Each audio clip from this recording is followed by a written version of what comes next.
Alrighty, we're on to the last step, probably my favorite step of the goal planning process, and really making sure you're going to crush those goals this year. To be honest, this is probably the step that I see most people miss or falter on.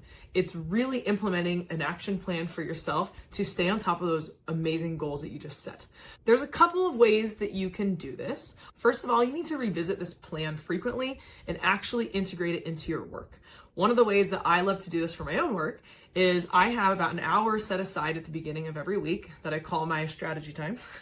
And I go through and I look at this plan for myself and I look at my week ahead and I map out what I call my big three. The big three things I need to accomplish this week that is going to move me closer to actually achieving my goals.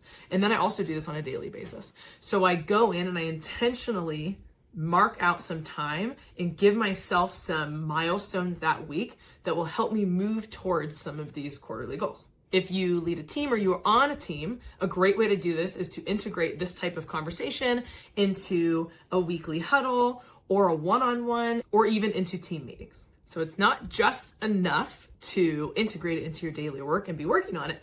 We also need to be monitoring to see, am I moving the needle on actually achieving that goal? So there's lots of ways you can do this. I will tell you my personal favorite is I have an Excel document where I have all of these goals and all of my key results. And then I have a column for every single week where I kind of like give myself a grade to say, am I crushing it? Am I struggling with this? Have I not started it yet? Did I already finish it? It's just a way for me to track over time. I love to see trends. So if I notice that for the last month, I haven't started this thing, that's a way for me to notice the trend and do something different about it. If I have something that I think I probably should have started on and I haven't yet, I will make sure that I add it into my big three for the next week or get started on it right away.